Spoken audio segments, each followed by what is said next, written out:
See, one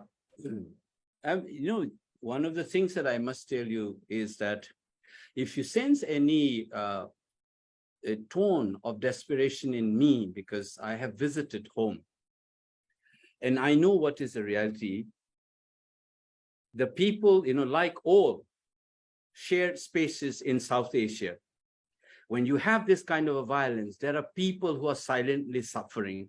The relationship they have across communities. I know I have heard and talked to many of them. I must tell you that they're friends, college friends, marital relationship, how those people suffer and how those people in relief camps suffer. And there are a lot of angers. I must tell you, and I must also share with you that I have never seen certain sections of the Meiteis being so radicalized and so angry. And I know I don't want to talk about it now.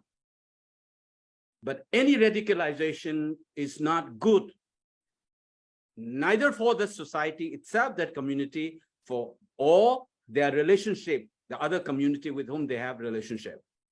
This radicalization, do not think that it only happens among the Meitei. When you're too obsessed with your identity, a parochial, exclusivist, sectarian thought-guided identities, you are bound to destroy what is essentially various shared spaces. That must be the warning. Any South Asian scholar knows this when this kind of violence happens. I have seen people. I'll tell you one personal experience in the recent times. One Kuki fellow whose wife is a Meitei, whose house was burned, and he hugged me and said, "Tamo, I don't have a home."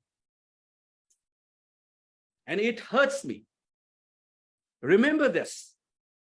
And I have heard one Churachandpur Meitei girl crying. I can show you the video recording of my communication in a public hearing held in Delhi. I said, first thing I reminded her, I said, your pain, when I say I understand, I will not be saying that I can feel you. No, I can only sense some part of it. Your pain is unique. But I said, please remember, just as you were narrating about your experience in Churachandpur and how your house, she doesn't have a home anywhere in the valley. I said, remember that other communities have similar stories. When you guys, this pain is understood with each other, that is where the humanity will return. Do not think that your pain is the only pain. This is a Meitei university teachers telling a girl who was crying, and some people will use that narrative for some other purpose. For me, I was reminding him because I have worked on partisan violence for 10 years in an institute in Delhi. I know how these things have worked. I was a public hearing jury member on Gujarat violence. Remember this, behind the politics, there are people who are worried about what is going to happen in this monsoon, in the next year. This fear is there, but there are political games to achieve. That's a different story. Now, let me go into this one. When you're thinking about resource and way ahead, let me share with you this. When I am speaking, I am not speaking as a Meitei position. And I'm also trying to tell you this one. There's something called in academic literature, we call it reflexivity. I check myself how much of my statement is coming from subconscious, unconscious, whatever it is, or being a Meitei as my location. I constantly fight back. Remember this. This is the only way to understand others. But beyond this, let's accept one part of the politics. When you think, when you can vulgarize Foucault, and when you follow a dictum as if facts are not facts, you're familiar with this statement about the right-wing groups. Facts are not facts. When you know that the nation as a word in Rabindranath Tagore's own word, he never used this word nation, trying to show that it is external. On a treaty which is signed, and it gets translated, how that English word nation, what kind of meaning it will acquire. Why is it that Tagore resisted from using the word nation? Look at Ashish Nandi's work. Look at Tagore's work. Why he's so antithetical. So just simply because the nation is used and so forth, and whose fact is anyway facts are not facts will not work. Whatever the treaty that has been mentioned before me, you must know what is that treaty would mean. There's no time for me to speak here. Convenient way of projecting what is presented as a fact will collapse if you engage with an academic, authentic engagement. If you want to do it, please organize a separate seminar on what is history, what is fact, how history is written, and what are those documented issues in the archival material. Do not pick and choose. Try to understand. That's one. Any history. I am the first one who says that some of the Meitei suffer from imperial nostalgia. They need to reinvent themselves. Check my writings for the last 20 years. Do not write history with the a la mainstream kind of an approach. You need to have a thinking of the subaltern perspective when you write history. I have said that anachronistic assumptions of the nation state and looking at Indian Manipur's history will not work. But how it gets crystallized at a certain point of time, what was the nature of the power structures, what is the nature of the relationship among people and communities, one must be able to honestly look at it so that we can imagine ourselves of a future. Now, you said it selectively use facts, resources, look at it. You have been using forest laws and forest dwellers. Remember that. Meiteis were dependent on forests like many communities in the Northeast. Check documents from 1913, from 1936 report, forest report created by the then government. You will see that Meiteis depended on forests, and those forests were also identified.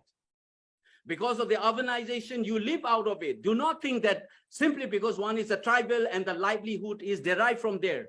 Under Forest Right Act, it is for those people whose livelihood is dependent on forests. Not all tribals, which Kaka calls it the colonial categories. We are primitive, we are backward, is something that has been challenged, including by the tribal scholars, because it is a pejorative. It creates a false self-image about, your self-esteem is destroyed. There was a committee formed by Government of India Tribal Affairs in 2014, and it has submitted a report saying that you must remove this phrase called primitive traits. This is pejorative. You do not fall into exogenous categories to define yourself. Now you can see series of these forest acts being declared. You are juxtaposing facts. Remember that the first reserve forest was declared in 1913 in Manipur. Before the Indian Forest Act 1927 comes into operation. And many of these reserve forests which has been declared is in 1966. This is before 371 comes into being. So saying that under 371, you cannot declare is a retrospective reading. You can't do that. 1966 Act declared it. 71 comes later. And there are, who's an assistant settlement officer, you pick and choose one part of a particular proviso in that act and leave out deliberately, which is there all in the national newspaper, selective truths. You don't even read convenient. You think the resources in the hill cannot be used by the state. You rely on the judgment of Justice Shishak.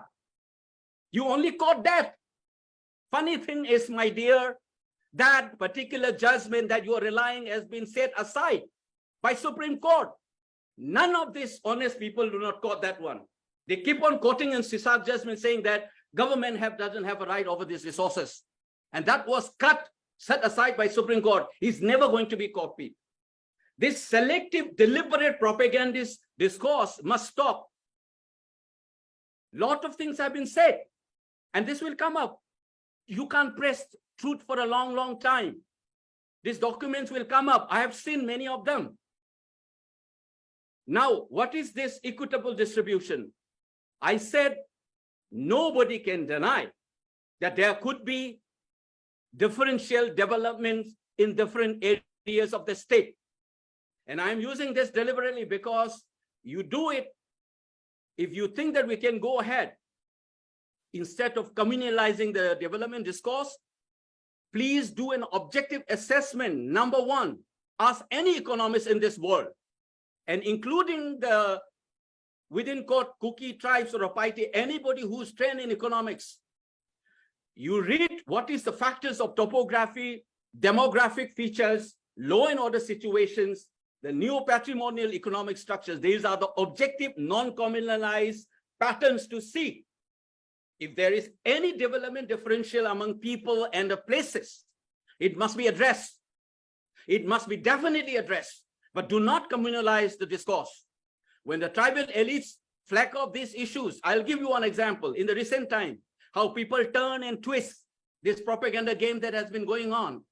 I said the tribal MLAs will flag off this issue just around the election or just before the election. I said, I'll give you a classic example. The example was happened on 24th August, 2021. 24th August, 2021. The last session of the then 11th State Assembly. One tribal MLA posed about development distributions and allotment of fund and utilization. Now that has been used as if I have told a lie in the propaganda videos that I've seen.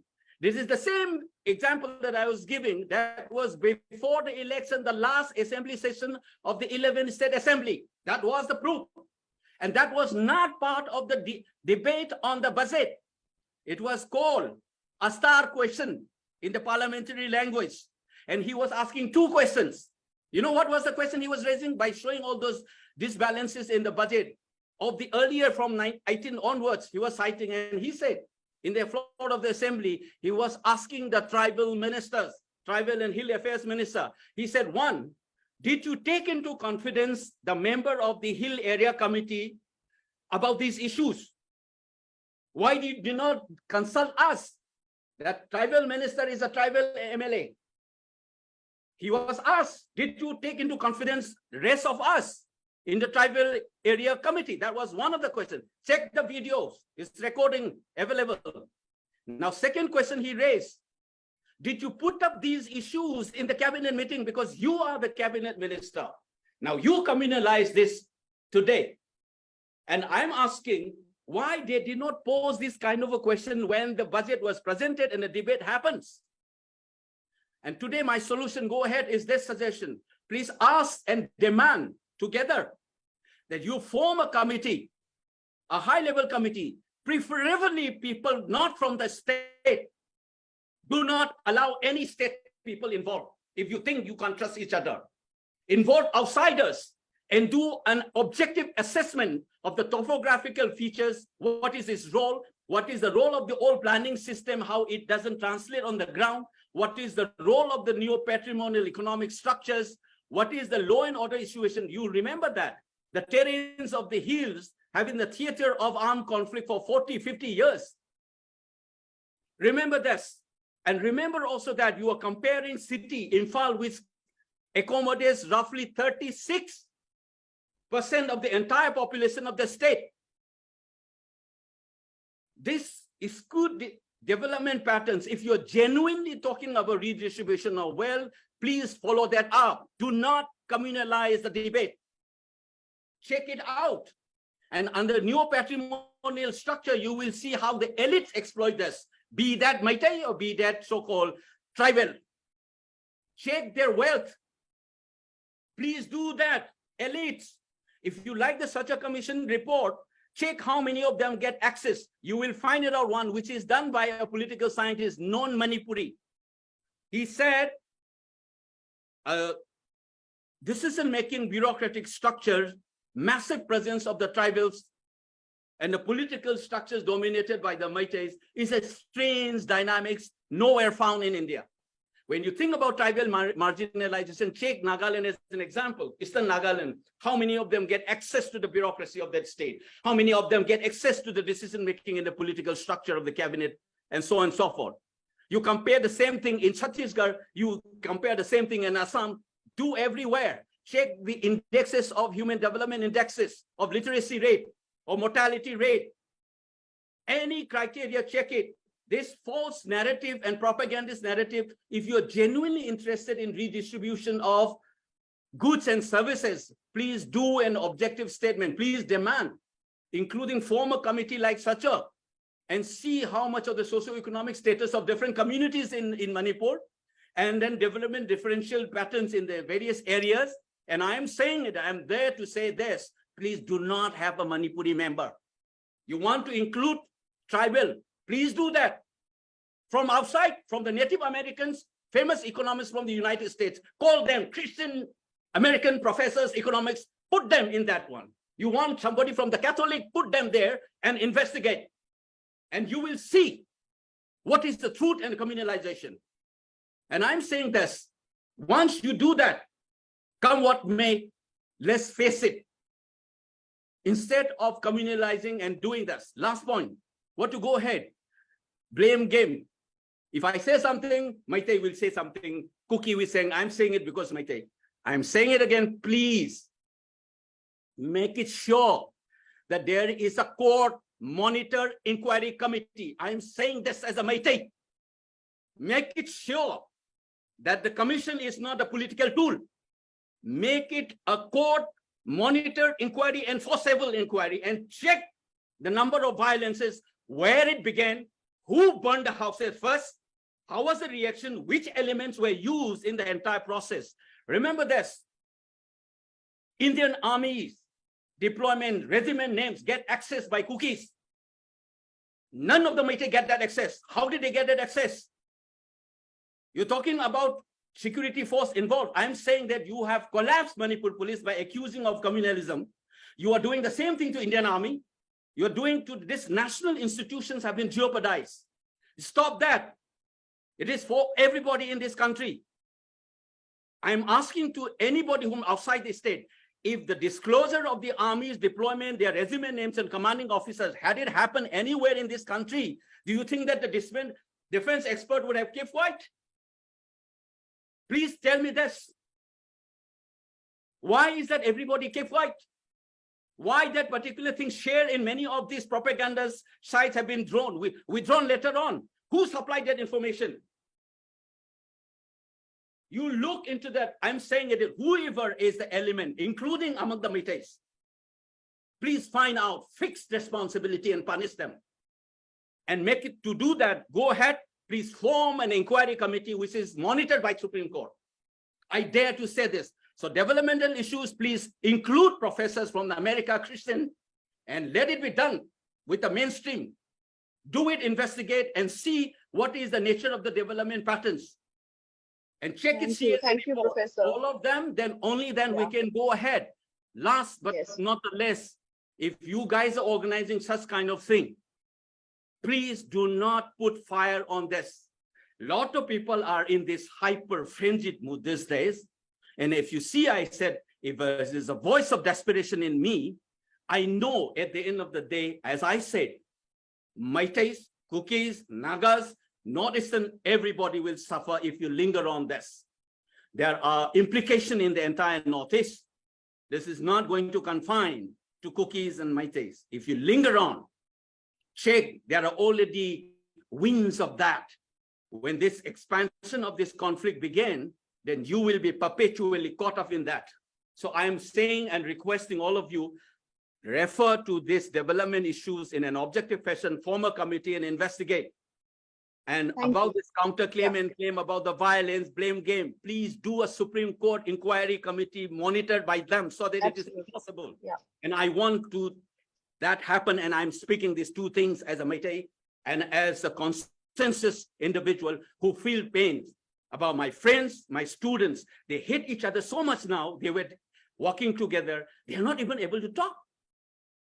Why has we? Professor Akoijam, I'm going to have to stop you now at this because we are also running short of time. No, thank you. I have said it already. I must thank all of you, Maninder, and all of you for organizing this. And I am saying that, please do that if you any sense of desperation. For me, I can keep quiet. Enough, I've sinned. But the more I see the pain, I can't help. But please resolve this. Development issues I've suggested, we go ahead. with this inquiry. And then once we talk, let's talk. Don't have this imperial nostalgia. Don't have this sectarian ideologies. See what is the common ground, what can be done. Only then we can talk. Absolutely.